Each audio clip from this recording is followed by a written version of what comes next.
குழந்தையே, உன் எண்ணமெல்லாம் ஈடேறும் நேரம் வந்திருக்கிறது. முடியும் இரவு உன் கவலைகளுக்கு முடிவாக இருக்கட்டும். என் வாழ்க்கையில் எதுவுமே நடக்கவில்லை, என் வாழ்க்கை அப்படியே போய்க் கொண்டிருக்கிறதே என்று என்னிடம் கேள்வி கேட்டாய். அதற்கான விடையோடு உன் சாயப்பா வந்திருக்கிறேன். உன் கஷ்டங்களுக்கெல்லாம் முடியும் நேரம் வந்துவிட்டது. நாளை விடியல் உன்னுடைய மகிழ்ச்சியான தருணம் ஆரம்பமாகப் போகிறது. உன் வாழ்வின் நீ உச்சத்தை தொடும் நேரமும் ஆரம்பமாகப் போகிறது. நாளை விடியலில் நம்பிக்கையோடு கண்களை மூடிக்கொண்டு 2 நிமிடம் கேள். உன் வாழ்வில் பல மாற்றங்கள் நிகழப்போவதை கண்கூடாக உணர்வாய். உன்னுடைய காலம் வரும் வரை பொறுத்திரு. உன்னை வேண்டாம் என்று உதறி தள்ளியவர்கள் நீதான் வேண்டும் என்று உன்னை தேடி வரும் வரை பொறுத்திரு. ஊமையாக காத்திரு. உன்னை உதாசீனப்படுத்தினவர்கள் உற்சாகமாக எப்படி இருக்கிறார்கள் என்பதை ரசித்து கொண்டே இரு. உன் காலம் வரும்பொழுது அவர்களுக்கான பதிலை நீயே சொல்லலாம் மிக ஆனந்தமாக. எல்லார் வாழ்க்கையிலும் மாற்றங்கள் நிகழ்ந்து கொண்டேதான் இருக்கும். உன் வாழ்வு மட்டும் அப்படியே போய்விடுமா என்ன? நிச்சயமாக போகாது. அப்படி போகவும் நான் விடமாட்டேன். குழந்தையே, உனக்கு அழுகை வரும் பொழுது அல்லது உன் கண்களிலிருந்து கண்ணீர் வரும் பொழுது அதை பார்த்து வேறொருவர் கண்களில் கண்ணீர் வந்தால் அவர்களை விட மிக உன்னதமான உறவு இந்த உலகத்திலே இல்லை. குழந்தையே, வாழ்க்கையில் நீ சென்ற இடமெல்லாம் துன்பமும் கஷ்டமும் அவமானமும் உன்னை தொடர்ந்த காலமெல்லாம் முடியப் போகிறது. இன்றோடு முடியப் போகிறது. நம்பிக்கையோடு தூங்கு. நாளை விடியல் உனக்கு மகிழ்ச்சி, சந்தோஷம், ஆனந்தம், அற்புதம் எல்லாம் ஒரு சேர நடக்கப் போகிறது. நீ பல நாட்களாக எதிர்பார்த்திருந்த அந்த நல்ல விடியல், உனக்கான விடியல் நாளை விடியும். ஒன்றை நன்றாக புரிந்து கொள். அவரவர் செயல்களின் அணுகுமுறைகளை பொறுத்தே வெற்றி தோல்விகள் தீர்மானிக்கப்படுகிறது என்பதை புரிந்து கொள். இப்பொழுது நீ எவ்வளவு மகிழ்ச்சியாக இருக்கிறாயோ அந்த மகிழ்ச்சி எப்பொழுதுமே உன் வாழ்க்கையில் சூழ்ந்திருக்க வேண்டும் என்று அந்த எண்ணத்தோடு எப்பொழுதும் இரு. உன் மகிழ்ச்சியான எண்ணங்களே உன் வாழ்க்கையை மிக மகிழ்ச்சியாக மாற்றிவிடும். உன் வாழ்க்கையில் நீ இருக்கும் இப்பொழுது இந்த சூழ்நிலையில் உன் வாழ்க்கையில் ஒரு திருப்பம் வரும். அதுவும் ராஜபோக வாழ்க்கையாகவே மாறிவிடும். இப்பொழுது உன் வாழ்க்கையில் ஏற்படும் பிரச்சனை, சோதனை, துன்பம் எல்லாவற்றுக்கும் ஒரு திருப்பம் வந்தால்தான் உன் வாழ்க்கையில் ஒரு நல்ல முடிவுக்கு உன்னால் வர முடியும் என்பதை புரிந்து கொள். கண்மணியே, வாழ்க்கையில் வெற்றி பெறும் எண்ணம் உன்னுடைய மனதில் இல்லை என்றால் தொடர் தோல்விகளை மட்டுமே நீ சந்திப்பாய்.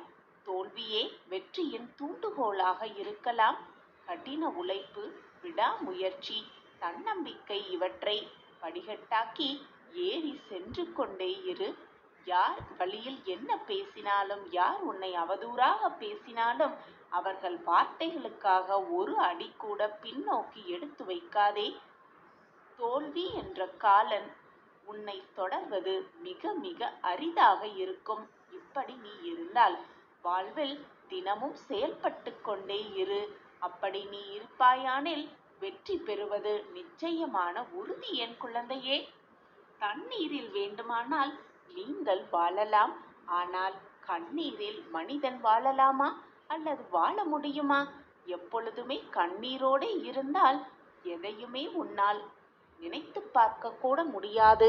அந்த நினைப்பை செயல்படுத்த கூட முடியாது. எனவே என் குழந்தையே, பொக்கிஷமான கண்ணீரை எப்பொழுதும் வீணாக்காதே. தேவையான நேரத்தில் கண்ணீரை சிந்த பழகு. தேவையில்லாத நேரத்தில் உன் கண்ணீரை வீணடிக்காதே. உன்னுடன் உன் சாய் தேவா இருக்கும் பொழுது வீண் கவலை கொள்ளாதே. குழந்தையே, உன்னிடம் உன் ஆசைகளையெல்லாம் விட்டுவிடு என்று நான் கூறவில்லை. ஆசைகளை என்னிடம் விட்டுவிடு என்றுதான் நான் சொல்கிறேன். குழந்தையே, உனக்கு புரியவில்லையா? உனக்கு எது நன்மை, எது தீமை என்பதை ஆராய்ந்துதான் உன்னுடைய வளர்ச்சியை நான் உருவாக்கி கொண்டிருக்கிறேன்.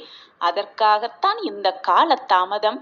உனக்கு கிடைக்காமல் நான் செய்து விடுவேன் என்று நினைக்காதே. அப்பா எதுவுமே நமக்கு செய்ய மாட்டுகிறார் என்று மருகி விடாதே. உனக்கு கொடுக்க வேண்டியதை நிரந்தரமான நன்மையாக கொடுக்க வேண்டும் என்பதற்காகவே நான் ஆராய்ந்து கொண்டிருக்கிறேன். அனைத்து நல்லதும் உனக்காகவே நடக்கப் போகிறது. நல்லது மட்டுமே உன் வாழ்வில் நிகழப் போகிறது. சந்தோஷமாக இரு, தைரியமாக இரு. உன் அப்பா நான் ஒரு அருகிலேயே இருக்கும் பொழுது வீணாக உன் மனதை போட்டு குழப்பிக் கொண்டே இருக்காதே. இது உன் அப்பாவின் சந்தோஷ சுப வாக்குதான். மங்கள நிகழ்வு உன் வாழ்வில் நிகழும், நிச்சயமாக நிகழும். நீ மனம் விரும்பியவரோடு கரம் சேரும் காலம் இது. நிச்சயமாக உன் முகத்தில் ஆனந்த கண்ணீர் வரும் காலமும் இதுவேதான். நான் வாழ்க்கையில் ஜெயிப்பேன், நிச்சயமாக என்னை ஜெயிக்க வைக்க என் சாயப்பா உறுதுணையாக இருப்பார் என்ற மனப்பக்குவம் உனக்குள் வந்துவிட்டாலே மகிழ்ச்சியும் நிம்மதியும் சந்தோஷமும் உன்னுள் வந்து குடி புகுந்துவிடும். எவருக்குமே அவர்கள் விரும்பிய அனைத்தையும் வாழ்க்கை முழுவதுமாக தருவதில்லை. வேண்டியதை வேண்டிய நேரத்தில்தான் இந்த வாழ்க்கை தருகிறது. நீ விரும்பியதை இந்த வாழ்க்கை தரும் என்று காத்து கொண்டே இருக்காமல், இந்த வாழ்க்கை தருவதை வைத்துக்கொண்டு நீ விரும்பியதை எப்படி அடையலாம் என்பதை பற்றி சிந்தனை செய்து கொண்டே இரு. பொறுமையாக காத்திரு. உனக்கான நல்ல நேரம் வரும்பொழுது அதற்கான வாய்ப்பும் உன் கண்களுக்கு தெரியும். இந்த சூட்சமம் உனக்கு புரிந்து கொண்டாலே நீ விரும்பியதை உன் வாழ்க்கையில் எப்படி நடக்க வேண்டும், நிகழ வேண்டும் என்று நினைத்திருந்தாயோ அதை நிச்சயமாக அடைந்து விடலாம். உனக்கு துணையாக உன் அப்பா எப்பொழுதும் உன் அருகிலேயே இருப்பேன் என்பதை மறந்தும் கூட மறந்துவிடாதே. இவ்வளவு அற்புதமான கிடைத்த உன் வாழ்க்கைக்கு நன்றி செலுத்து. எப்பொழுதும் இறைவனுக்கு நன்றி சொல்லிக்கொண்டே இரு. இந்த அற்புதமான வாழ்க்கையை எனக்கு கொடுத்ததற்கு நன்றி சாயப்பா. என் வாழ்க்கையில் நான் சந்தோஷமாக வாழ்வதற்கு நன்றி சாயப்பா. என்னை முன்னேற்ற வழியில் முன்னேற்ற பாதையில் அழைத்து சென்றதற்கு நன்றி சாயப்பா என்று எப்பொழுதும் நன்றி செய்து கொண்டே இரு, சொல்லிக்கொண்டே இரு. வாழ்க்கையில் என்ன சூழ்நிலை வந்தாலும் அது நம் வாழ்க்கையில் நாம் முன்னேறுவதற்கான திருப்பு முனையாக அது அமையும். நடப்பது அனைத்தும் நன்மைக்கே என்று எண்ணிக்கொண்டு வருகிற பிரச்சனையை தைரியமாகவும் திடத்தோடும் போராட கற்றுக்கொள். யாரிடம் உன் குறைகளையெல்லாம் கூறி அந்த குறைகளுக்கான வழியை தேடுகிறாயோ அந்த இடத்திலிருந்து உன் தேடல்களுக்கான வழியை நான் காண்பிக்கிறேன். உன் வாழ்க்கைக்கான நல்ல நல்ல வழிகாட்டியாகவும் இருக்கிறேன். உனக்கு நிவர்த்தியும் செய்கிறேன். யாரை நீ தேடி செல்கிறாயோ அவர்களாகவே நான் நின்று உன்னை வரவேற்கிறேன். எனக்கு பிரியமானவர்களே உனக்கு ஆசி கூறுவார்கள். அந்த ஆசிர்வாதத்தை வழங்குவது உன் சாயிநாதரே என்பதை அறிந்து கொள். உன்னுடைய சோதனை காலத்திலும் யாரேனும் உன்னோடு பயணித்தால் அதுவும் நானே. யாராவது உனக்கு ஆறுதல் வார்த்தைகள் அளித்தாலோ அல்லது அன்பான உபதேசங்களை செய்தாலோ அதுவும் நானே. அவர் வாய் மொழியிலிருந்து வருவது என்னுடைய சொற்கள் என்றே அறிந்து கொள். உன் வீட்டில் இருக்கும் சந்தோஷம்தான் மிக அவசியம். அந்த சந்தோஷத்திலிருந்துதான் உனது கஷ்டம் நீங்குவதற்கான வேகமும் இருக்கிறது என்பதை புரிந்து கொள் என் பிரியமே. உன்னை யாராவது தவறாக பேசினாலோ கீழ்த்தனமாக நடத்தினாலோ உன்னை பற்றி இல்லாததையும் பொல்லாததையும் சொன்னார்களோ அதை காதில் வாங்கிக் கொள்ளாதே, மனதிலும் ஏற்றுக்கொள்ளாதே. அவர்களுக்கு எங்கே எப்போது எப்படி பதில் சொல்ல வேண்டுமோ அங்கே அப்போது அப்படி நான் பதில் சொல்லுவேன். நீ வருத்தப்படாதே. உன் சாயிநாதர் எப்பொழுதும் உன்னை நோக்கியே உள்ளேன். என்னுடைய கண்ணின் இமை போல் உன்னை நிச்சயமாக பாதுகாப்பேன். என் பார்வையும் எப்பொழுதும் உன்மீதுதான் உள்ளது. நான் உன் அருகில் இருக்கும் பொழுது காற்று உன்னை கலைக்காது, கஷ்டம் உன்னை நெருங்காது, துன்பம் உன்னை வேதனைப்படுத்தாது, தீ உன்னை சுடவே சுடாது. என்னப்பா சர்வ சக்தி வாய்ந்தவர் என்று நினைத்து கொண்டு உன் வழியில் நீ பயணம் செய்து கொண்டே இரு. கண்மணியே, வெற்றி உனக்கே. மற்றவர்கள் உனக்கு எத்தனை இடையூறுகள் செய்தாலும் கலங்க தேவையில்லை. ஏனென்றால் இறைவன் கொடுப்பது எப்பொழுதும் இழக்கப்படுவதும் இல்லை. மனிதன் கொடுப்பது எப்பொழுதும் நிரந்தரமாக இருந்து விடுவதும் இல்லை. என் பிரியமான பொக்கிஷத்தை உன் சாயப்பா சுமந்து பொக்கிஷமாக காப்பேன். உன் தாயாக தகப்பனாக அனைத்துமாக இருந்து உன்னை கண்ணின் மணி போல் எப்பொழுதும் காப்பேன் உன் சாயிநாதர். உன் வாழ்க்கைக்கு அனைத்துமாக எப்பொழுதும் நான் உனக்கு துணை நிற்பேன். உன் துன்பங்கள் அனைத்தையும் நான் சுமப்பேன். என்னுடைய பாதங்களில் உன்னுடைய வேதனைகள் அனைத்தையும் போர்த்துவிட்டு மகிழ்ச்சியாக வாழ துவங்கு. விரைவில் உன் வாழ்வில் உள்ள இருளெல்லாம் நீங்கி வெளிச்சம் பிறக்கும். உனக்கு நல்ல விடியல் உண்டாகும். இனி நீ சுபிக்ஷமாக வாழப் போகிறாய். உன் சாயப்பா இருக்க உனக்கு என்ன பயம்? கலங்காதே என் கண்மணியே, நான் உன்னை எப்பொழுதும் கைவிடவே மாட்டேன். உனக்கான வெற்றி பாதை உருவாகிக் கொண்டே இருக்கிறது. என்றுமே கலங்காதே, நீ சுபிக்ஷமாக வாழப்போகிறாய். உனக்கு துணையாக எப்பொழுதும் உன் அப்பா உன் அருகிலேயே இருக்கும் பொழுது வீணாக உனக்கு ஏன் இந்த மனக்குழப்பம்? நம்பிக்கையோடும் பக்தியோடும் யார் என்னை வந்து சரணடைகிறார்களோ அவர்கள் நீர் போய் கடலில் எப்படி கலக்கிறதோ அதுபோல என்னிடம் வந்து சரணடைந்து விடுகிறார்கள், கரைந்தே விடுகிறார்கள். என் மீது உங்களின் சுமைகளை எல்லாம் வைத்து விடுங்கள். நான் அதை தாங்கி உங்களுக்கான அபயத்தை நிச்சயமாக வழங்குவேன். உடலால் உலகத்து தேவைகளை செய்து கொண்டே மனதை இறைவனுக்கு அர்ப்பணித்துவிடு என் குழந்தையே. இறைவன் கருணையுள்ளவர். அவர் எப்பொழுதுமே நல்லவர்களுக்கு தீங்கு வர அனுமதிக்கவே மாட்டார்.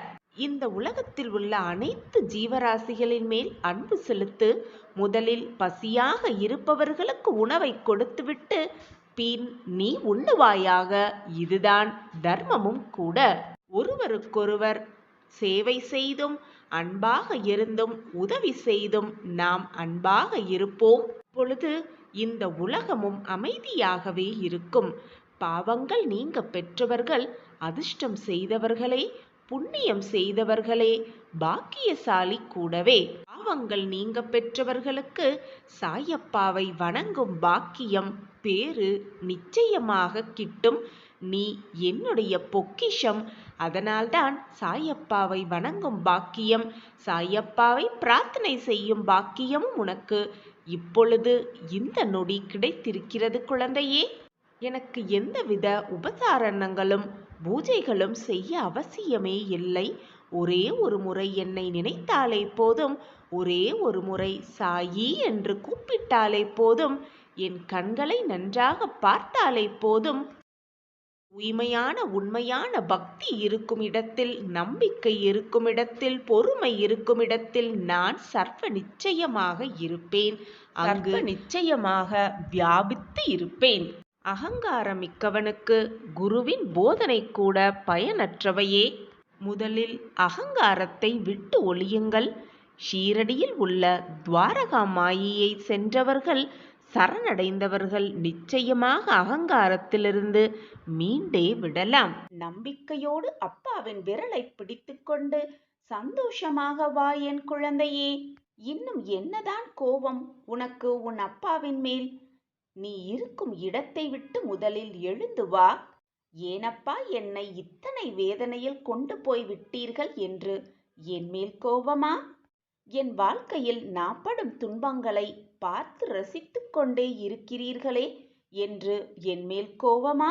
நான் இவ்வளவு மன போராட்டமோடு தவித்து கொண்டிருக்கும் பொழுதும் அமைதியாக அப்படியே உட்கார்ந்திருக்கிறீர்களே என்று என் மேல் கோபமா? என் வாழ்க்கையை காப்பாற்ற யாருமே இல்லை என்று நான் புலம்பி தவிக்கும் பொழுதும் வாழ்க்கையை காப்பாற்ற வராமல் அப்படியே சிலை போல் உட்கார்ந்திருக்கிறீர்களே என்று என்மேல் கோபமா? எனக்கு துணையாக பக்க பலமாக இருக்க யாருமே இல்லை என்று நான் கண்ணீர் சிந்தும் பொழுது என் கண்ணீரை துடைக்க கூட வராமல் இருக்கிறீர்களே சாயிநாதரே என்று என்மேல் வருத்தமா? என்ன செய்வது குழந்தையே? எல்லாம் உன் கர்ம வினையால் இவ்வளவு சோதனைகள், இவ்வளவு வேதனைகள், இவ்வளவு போராட்டங்கள் அனைத்தையும் சகித்துக் கொண்டிருக்கிறாய். உன் கர்மாவை நீ கழித்தேதான் ஆக வேண்டும். பூர்வ ஜென்மத்தில் நீ பண்ண பாவ புண்ணியப்படிதான் உன் வாழ்க்கை நகர்ந்து கொண்டிருக்கிறது. அந்த கர்மாவை, அந்த கர்மாவின் வேதனைகளை தாங்கக்கூடிய சக்தியை நான் உனக்கு அளித்து கொண்டுதான் இருக்கிறேன். உன் கர்மாவின் வலிமைகளை குறைக்கும் வேலையை தான் நான் செய்து கொண்டே இருக்கிறேன். அந்த வேலையில் நான் மும்முரமாக ஈடுபட்டு கொண்டிருப்பதால் தான் சிறிது கால தாமதமாகிறது. உன்னை காப்பாற்ற, உன் கண்ணீரை துடைக்க, உன் வேதனையிலிருந்து உன்னை மீட்டெடுக்க, உன் கேள்விக்கு பதில் தர, உன் மன வலிக்கு மருந்தாக என அத்தனைக்கும் கால தாமதம் ஆகிக் கொண்டு இருக்கிறது. காலம் வேணால் தாமதமாகலாம் குழந்தையே, ஆனால் தப்பாமல் அனைத்தும் உனக்கு கிடைக்கும்.